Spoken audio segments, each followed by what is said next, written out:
നമസ്കാരം. USA weekly ന്യൂസിലേക്ക് സ്വാഗതം. രാജ്യത്ത് പ്രഖ്യാപിച്ചിരിക്കുന്ന സാമ്പത്തിക അടിയന്തരാവസ്ഥ മൂലം ജോലി വിസയിൽ ഇവിടെ വന്നിരിക്കുന്ന നിരവധി പേർക്ക് അവരുടെ വിസയുടെ കാലാവധി നീട്ടിക്കിട്ടുവാനോ പുതുക്കുവാനോ ബുദ്ധിമുട്ടായിരിക്കുന്നു. ധനമില്ലാത്തതിനാൽ പൂട്ടിയിടേണ്ടി വന്ന നിരവധി ഗവൺമെന്റ് ഡിപ്പാർട്ട്മെന്റുകളിൽ United States citizenship and immigration ഡിപ്പാർട്ട്മെന്റും ഉൾപ്പെടുന്നു. ഇതിനാൽ വിസ സേവനങ്ങൾ മുഴുവനായി നിർത്തിവെക്കപ്പെട്ടിരിക്കുകയാണ്. എന്നാൽ അമേരിക്കൻ എംബസികളും കോൺസുലർ സർവീസുകളും സുഗമമായി പ്രവർത്തിക്കുന്നതിന് തടസ്സമില്ല. 1995-96 പ്രസിഡന്റ് ക്ലിന്റന്റെ ഭരണകാലത്തുണ്ടായ സാമ്പത്തിക അടിയന്തരാവസ്ഥ 23 ദിവസങ്ങൾ നീണ്ടുനിന്നിരുന്നു. പ്രസിഡന്റ് ഒബാമയുടെ അഫോർഡബിൾ കെയർ ആക്ട് ഒക്ടോബർ 1 മുതൽ പ്രാബല്യത്തിൽ വന്നു. എന്നാൽ ഇന്റർനെറ്റിൽ കൂടി ഹെൽത്ത് ഇൻഷുറൻസിന് അപേക്ഷ സമർപ്പിക്കുന്നവർ ശ്രദ്ധിക്കുക. നിങ്ങളുടെ സ്വകാര്യ വിവരങ്ങൾ അനധികൃത വെബ്സൈറ്റുകൾ ചോർത്തിയെടുക്കാൻ സാധ്യതയുണ്ടെന്ന് ഈ മേഖലയിൽ പ്രവർത്തിക്കുന്നവർ മുന്നറിയിപ്പ് നൽകുന്നു. ഹെൽത്ത് ഇൻഷുറൻസ് എക്സ്ചേഞ്ചിന് ഒരു ആധികാരിക വെബ്സൈറ്റ് ഇല്ല. കൂടാതെ വിവിധ ഹെൽത്ത് ഇൻഷുറൻസ് കമ്പനികളുടെ വെബ്സൈറ്റ് വിവിധ സംസ്ഥാനങ്ങളിൽ വ്യത്യസ്തവുമാണ്.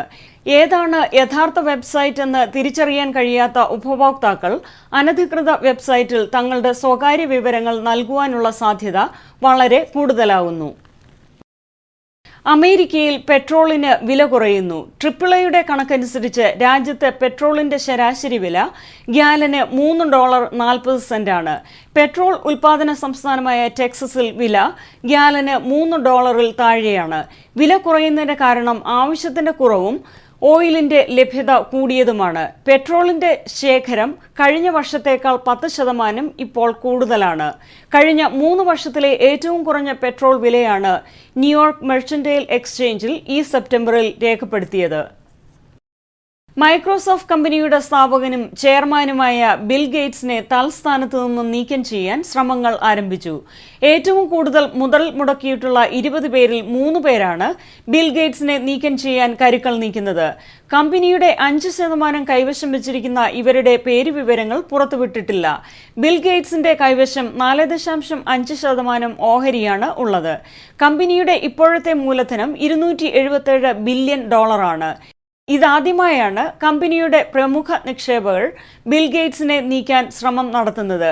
കഴിഞ്ഞ സാമ്പത്തിക വർഷം മൈക്രോസോഫ്റ്റ് $22 ബില്യൺ ലാഭം ഉണ്ടാക്കിയിരുന്നു.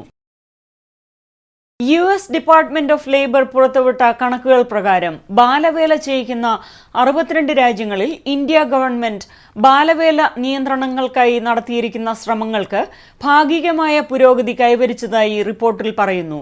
ഇന്ത്യ ഗവൺമെന്റ് പാർലമെന്റിൽ പാസാക്കിയ ബാലവേല നിയന്ത്രണങ്ങളെ ഈ റിപ്പോർട്ടിൽ അഭിനന്ദിക്കുന്നു. ഭാഗികമായി പുരോഗതി കൈവരിച്ച മറ്റ് രാജ്യങ്ങൾ Bangladesh, Pakistan, Egypt, Lebanon, Kenya, south Africa എന്നിവയാണ്. എന്നാൽ ബാലവേല നിയന്ത്രിക്കുന്നതിൽ വൻ പുരോഗതി നേടിയ രാജ്യങ്ങൾ Brazil, Chile, Indonesia, Philippines, Thailand തുടങ്ങിയവയാണ്. ലോകമെമ്പാടുമായി 1.2 മില്യൺ ബാലവേലക്കാരുണ്ടെന്ന് കണക്കാക്കപ്പെടുന്നു. പ്രശസ്ത സ്റ്റെയിൻബർഗ് പ്ലേ റൈറ്റ് അവാർഡിന് രാജീവ് ജോസഫ് അർഹനായി. അദ്ദേഹം എഴുതിയ ദി ലേക്ക് ഇഫക്റ്റ് എന്ന തിരക്കഥയ്ക്കാണ് അവാർഡ് ലഭിച്ചത്. അമേരിക്കയിൽ വളരുന്ന 2 ഇന്ത്യൻ വംശജരായ സഹോദരങ്ങളുടെ കഥയാണ് ദി ലേക്ക് ഇഫക്റ്റിൽ പറയുന്നത്. ന്യൂയോർക്ക് യൂണിവേഴ്സിറ്റിയിൽ നിന്നും ഫൈൻ ആർട്സിൽ മാസ്റ്റേഴ്സ് ബിരുദം നേടിയ ഇദ്ദേഹത്തിന്റെ Bengal tigers at the Baghdad zoo എന്ന കഥ പുലിസ്റ്റർ പ്രൈസിന്റെ ഫൈനൽ റൗണ്ട് വരെ എത്തിയിരുന്നു. നവംബറിൽ ന്യൂയോർക്കിൽ വെച്ച് നടക്കുന്ന ചടങ്ങിൽ വെച്ച് അവാർഡ് സമ്മാനിക്കുന്നതാണ്. അമേരിക്കയിലെ അയ്യപ്പ ഭക്തന്മാർക്ക് സേവനം ചെയ്തു വരുന്ന വേൾഡ് അയ്യപ്പ സേവാ ട്രസ്റ്റിന്റെ രജത ജൂബിലിയോടനുബന്ധിച്ച് അയ്യപ്പ മഹായജ്ഞവും ഭക്തസംഗമവും നടത്തുന്നു. ന്യൂജേഴ്സിയിലെ ഹിന്ദു സമാജ് മന്ദിറിന്റെ കൺവെൻഷൻ സെന്ററിൽ ഒക്ടോബർ 12 മുതൽ 13 വരെ നടക്കുന്ന യജ്ഞത്തിന്റെ വിശദാംശങ്ങൾ ഇന്ത്യ പ്രസ് ക്ലബ് ഓഫ് ന്യൂയോർക്കിന്റെ ആഭിമുഖ്യത്തിൽ നടത്തിയ പത്രസമ്മേളനത്തിൽ ഭാരവാഹികൾ വിശദീകരിക്കുകയുണ്ടായി. പ്രസ് ക്ലബിനെ പ്രതിനിധീകരിച്ച് പ്രസിഡന്റ് ജോസ് കടാപ്പുഴം, സെക്രട്ടറി സജി എബ്രഹാം, ജേക്കബ് റോയി, പ്രിൻസ് മാർക്കോസ്, ജോർജ് ജോസഫ് തുടങ്ങിയവർ പങ്കെടുത്തു. സ്വാമി ശരണം. കഴിഞ്ഞ 25 വർഷക്കാലമായി അമേരിക്കയിൽ വളരെ നല്ല രീതിയിൽ പ്രവർത്തിച്ചു വരുന്ന ഒരു സംഘടനയാണ് വേൾഡ് അയ്യപ്പ സേവാ ട്രസ്റ്റ്. ശബരിമലയിലെ നാം ഇന്ന് കാണുന്ന എല്ലാ പരിപാടികളും ഇവിടെ അതേപടി ഒപ്പി ഇവിടുത്തെ ജനങ്ങളിൽ ആ ഭക്തിമാർഗം എന്താണ് എന്ന് കാണിച്ചു കൊടുക്കുകയും കുട്ടികൾക്ക് ശബരിമലയിലെ എല്ലാ തത്വങ്ങളും പറഞ്ഞു മനസ്സിലാക്കി കൊടുക്കാനുള്ള ഒരവസരം ഈ സംഘടനയ്ക്ക് ലഭിച്ചിട്ടുണ്ട്. ഇപ്പോൾ 25ാം വർഷം സിൽവർ ജൂബിലി ആഘോഷിക്കുന്ന ഈ വേളയിൽ ഇവിടെ ഒരു അയ്യപ്പ യജ്ഞം ഞങ്ങൾ നടത്തുകയാണ്. മാവ ക്ഷേത്ര സന്നിധിയിൽ അതിനുവേണ്ടിയുള്ള ഒരുക്കങ്ങൾ ഏതാണ്ട് പൂർത്തിയായി വരുന്നു. അടുത്ത മാസം, അതായത് ഒക്ടോബർ 12, 13 തീയതികളിൽ ഞങ്ങൾ വളരെ ഗംഭീരമായ രീതിയിൽ ഒരു അയ്യപ്പ യജ്ഞം അവിടെ നടത്തുകയാണ്. ഈ സന്തോഷ വാർത്ത ലോകമെമ്പാടുമുള്ള എല്ലാ അയ്യപ്പഭക്തരെയും അറിയിക്കുവാൻ വളരെ സന്തോഷം ഞങ്ങൾക്കുണ്ട്. ഞങ്ങളുടെ ഒരു വലിയ ടീം ഇതിൻ്റെ പിന്നിൽ അഹോരാത്രം പ്രവർത്തിച്ചു വരികയാണ്. സ്വാമിയേ ശരണമയ്യപ്പ. എൻ്റെ പേര് പത്മജ പ്രേം. ഞാൻ വേൾഡ് അയ്യപ്പ സേവാ ട്രസ്റ്റിൻ്റെ ജനറൽ സെക്രട്ടറിയായിട്ട് പ്രവർത്തിക്കുന്നു. ഈ വർഷം വേൾഡ് അയ്യപ്പ സേവാ ട്രസ്റ്റ് 1988 തുടങ്ങിയ ഒരു ഭക്തജനങ്ങളുടെ ഒരു സംരംഭമാണ്. ഈ സംരംഭം അമേരിക്കയിൽ ലോകത്തും എമ്പാടുമുള്ള അയ്യപ്പ ഭക്തരെ യുണൈറ്റ് ചെയ്യാനും അവരെല്ലാവരെയും ഒരു അയ്യപ്പ ഭക്തിയുടെയും അയ്യപ്പ പൂജകളുടെയും വഴികളിലൂടെ നന്മാടിലേക്ക് നയിക്കാനും നമസ്തേ, എൻ്റെ പേര് RK അമ്പാട്. ഇവിടെ മാവ ടെമ്പിളിൽ അയ്യപ്പൻ്റെ പ്രതിഷ്ഠയുണ്ട്. ഒക്ടോബർ 12th and 13th അമേരിക്കയിലെ എമ്പാടുമുള്ള അയ്യപ്പ ഭക്തന്മാരെല്ലാം കൂടി വന്ന് ഇവിടെ ഒരു അയ്യപ്പ സംഗമം ചെയ്യാൻ തീരുമാനിച്ചിരിക്കുകയാണ്. ഈ മണ്ഡലകാലത്തിനു മുന്നേ അമേരിക്കയിലുള്ള ഹിന്ദുക്കളായ അയ്യപ്പ വിശ്വാസികളെ ഒരുമിപ്പിച്ചുകൊണ്ട് അവരുടെ പ്രവർത്തനത്തെ ഏകോപിപ്പിക്കുവാൻ വേൾഡ് അയ്യപ്പ ട്രസ്റ്റ് കഴിഞ്ഞ 25 വർഷമായി വളരെയധികം പ്രവർത്തന പരിപാടികൾ നടത്തിക്കൊണ്ടേയിരിക്കുന്നു. ഇന്ന് ഞങ്ങളുടെ ക്ഷണം സ്വീകരിച്ച് ഇവിടെ എത്തിയിരിക്കുന്ന മാധ്യമപ്രവർത്തകർക്ക് ഏവർക്കും ആദ്യമായിട്ട് സ്വാഗതം. ഈ വേൾഡ് അയ്യപ്പ സേവാ ട്രസ്റ്റിൻ്റെ പ്രവർത്തന പരിപാടികളിൽ കഴിഞ്ഞ 25 വർഷമായിട്ട് എന്നോടൊപ്പം പ്രവർത്തിച്ചു വരുന്ന ഒട്ടനവധി ആൾക്കാർ ഈ ന്യൂയോർക്കിലും ന്യൂജേഴ്സിലുമായിട്ടുണ്ട്. ഇത് ഒരു പ്രത്യേക മതവിഭാഗത്തിൻ്റെ മാത്രമായിട്ട് ഒരിക്കലും ഞങ്ങൾ കണ്ടിട്ടില്ല. ഇത് ഒരു അയ്യപ്പ ഭക്തരുടെ സംഘടനയാണ്. അവിടെ എല്ലാ തരത്തിലുള്ള ആൾക്കാരും എല്ലാ തലങ്ങളിലുള്ള ആൾക്കാരും ഞങ്ങൾക്ക് താങ്ങും തണലുമായി വന്നിട്ടുണ്ട്. ഇതിനു വേണ്ടി ഉണ്ടാകുന്ന ഒരു വെബ്സൈറ്റ് പ്രസിദ്ധീകരിക്കാനും താനുണ്ട്. വെബ്സൈറ്റിൻ്റെ പേര് ayyappasevatrust.org ആണ്. 2013 ഒക്ടോബർ 12, 13 ദിവസങ്ങളിൽ നടക്കുന്ന വേൾഡ് അയ്യപ്പ ഭക്തസംഗമത്തിനും അയ്യപ്പ യജ്ഞത്തിനും വളരെയധികം പ്രാധാന്യമുണ്ട്. അയ്യപ്പ സേവാ ട്രസ്റ്റിന്റെ പ്രവർത്തനങ്ങൾ വിശദീകരിക്കാനായിട്ട് ഇവിടെ നടന്ന ഈ പത്രസമ്മേളനം എന്തുകൊണ്ടും നമുക്ക് വളരെ ഇതുവരെ നടന്നിട്ടുള്ള പത്രസമ്മേളനങ്ങളിൽ വ്യത്യസ്തമായ ഒരു അനുഭവമായിരുന്നു. അത് അമേരിക്കയിലെ പ്രമുഖരായ പത്രപ്രതികളും TV-യുടെ പ്രവർത്തകരും പ്രത്യേകം നന്ദി. പ്രത്യേകിച്ചും കൈരളി TV, മലയാളം TV, ഏഷ്യാനെറ്റ്. ഇതൊരു വൻ വിജയം തന്നെയാകും എന്നറിയാം. അയ്യപ്പൻ്റെ കടാക്ഷത്തിനുണ്ടാകും. അതുപോലെ തന്നെ ഈ അയ്യപ്പ ട്രസ്റ്റിൽ പ്രവർത്തിക്കുന്ന എല്ലാ പ്രമുഖ വ്യക്തികൾക്കും പ്രത്യേകം നന്ദി പറഞ്ഞുകൊണ്ട് വാക്കുകൾ ചുരുക്കുന്നു. കേരള അസോസിയേഷൻ ഓഫ് ഡയാലിസിന്റെ നേതൃത്വത്തിൽ ഇർവിംഗ് DFW ഹിന്ദു ടെമ്പിൾ ഓഡിറ്റോറിയത്തിൽ വെച്ച് ഓണം ആഘോഷിക്കുകയുണ്ടായി. ഡോക്ടർ MV പിള്ള ഓണ സന്ദേശം നൽകി. തുടർന്ന് വിവിധ കലാപരിപാടികളും അവതരിപ്പിക്കപ്പെട്ടു. നിങ്ങൾ ഓരോരുത്തർക്കും ഉറങ്ങിക്കിടക്കുന്ന ഒരു മഹാബലിയാണ്. പ്രശസ്ത കഥാകൃത്തായ വൈക്കം മുഹമ്മദ് ബഷീർ അദ്ദേഹത്തിന്റെ നീല വെളിച്ചം എന്ന കഥയിൽ പിൽക്കാലത്ത് ഭാർഗവി നിലയം എന്ന സിനിമയിൽ എഴുതി ചേർത്ത അതിമനോഹരമായ ഒരു വരിയാണ്. ഓരോ മനസ്സുകളുണ്ട് ഒരു ശവകുടിയിൽ, പ്രേമത്തിന്റെ ശവകുടിയിൽ. ഓരോ മലയാളിയുമുണ്ട് ഒരു ശവകുടിയിൽ, മഹാകവിയുടെ ഒരു ശവകുടിയിൽ. ഈ ശവകുടീരം നിങ്ങളുടെ മനസ്സിൽ നിന്ന് മതിക്കുന്നത് കൊണ്ടാണ് നിങ്ങൾ നാട്ടിലേക്ക് പോകാൻ എപ്പോഴും നിർബന്ധപ്പെടുന്നത്. ഈ വരികളാണ് വയലിൽ പ്രശസ്തമായ കവിതയിൽ ഗാനമായി തീർന്ന സിനിമാ പാട്ടിൽ കുറിച്ചിട്ട് ഒരുവട്ടം കൂടി എന്നോർമ്മകൾ നെയ്യുന്ന തിരുമറ്റം എത്തുവാനോ ഓരോ മലയാളിയും തുമ്പച്ചെടിയുടെ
സ്റ്റേറ്റ് കേരള ഫോറത്തിന്റെ ഓണാഘോഷങ്ങൾ Philadelphia Saint Thomas Catholic church ഓഡിറ്റോറിയത്തിൽ വെച്ച് നടത്തപ്പെട്ടു.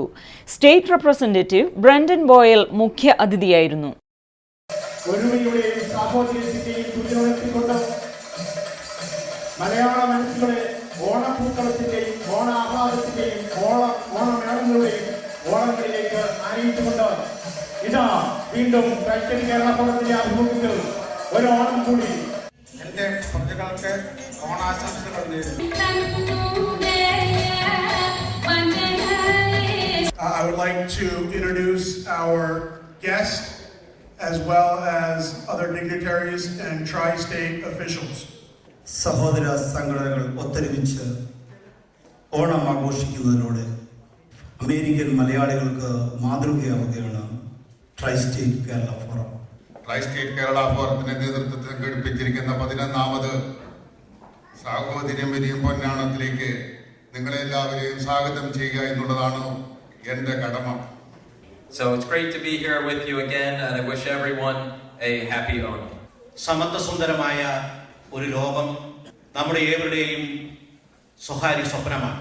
പമ്പയ്ക്ക് വേണ്ടി ആശംസിച്ചുകൊണ്ട് എല്ലാ ഓണാശംസകളോടും സർവ്വവിധ ആശംസകളും ആത്മാർത്ഥമായി ഞാൻ നേരുന്നു. മലയാള തനിമയുണർത്തും ട്രൈ സ്റ്റേറ്റിൻ പൊന്നോണം ആഘോഷപ്പൂവിളിയോടെ സാമോദം കൊണ്ടാടും നാം. ഫ്രണ്ട്സ് ഓഫ് തിരുവല്ലയുടെ എല്ലാവിധ ആശംസകളും നേർന്നുകൊണ്ട് നിർത്തട്ടെ. ഞാൻ പ്രതിനിധാനം ചെയ്യുന്ന ഫ്രണ്ട്സ് ഓഫ് റാന്നിയുടെ എല്ലാവിധ ആശംസകളും. ഓണാഘോഷ പരിപാടികളുടെ ഭാഗമായി പ്രസിദ്ധീകരിക്കുന്ന ബിസിനസ് ഡയറക്ടർ റിലീസ് ഇപ്പോൾ നിർവഹിക്കുന്നതാണ്. സ്റ്റേറ്റ് കേരള ഫോറത്തിന്റെ മുൻ ചെയർമാൻ അലക്സ് തോമസ് ഒരു കോപ്പി ഞാൻ നൽകിക്കൊണ്ട് നിർവഹിക്കുകയാണ്. നമ്മുടെ ഫിലഡൽഫിയ ഏരിയയിലുള്ള ആൾക്കാരെയാണ് നമ്മൾ ഈ അവാർഡിന് വേണ്ടി തിരഞ്ഞെടുക്കുന്നത്. Academic excellence award to doctor Thomas J Kolakkott. There is nothing better than getting recognized by your own paper. Community Service Award to Mr. Manilal Mathai. എല്ലാവരോടുള്ള നന്ദി ഈ സമയത്ത് അർപ്പിക്കുന്നു. This directory, we don't know how much it can help for people who look for services from our community. എല്ലാവർക്കും ഓണാശംസകൾ നേരുകയാണ്. വന്ന എല്ലാവർക്കും try state Kerala ഫോറത്തിന്റെ നാമത്തിൽ ഉള്ള നന്ദി രേഖപ്പെടുത്തിക്കൊള്ളുന്നു. ഏതൊരു പ്രോഗ്രാമിലേക്ക് ചെയ്യുന്നവരെ MCA പ്രവർത്തിക്കുന്നവരാണ്. ഈ പ്രോഗ്രാമിലേക്ക് നിങ്ങളെ സ്വാഗതം ചെയ്യുന്നു. Thank you. അപ്പോൾ നമുക്ക് പ്രോഗ്രാം തുടങ്ങാം. എല്ലാവർക്കും ഒരിക്കൽ കൂടി ഓണാശംസകൾ.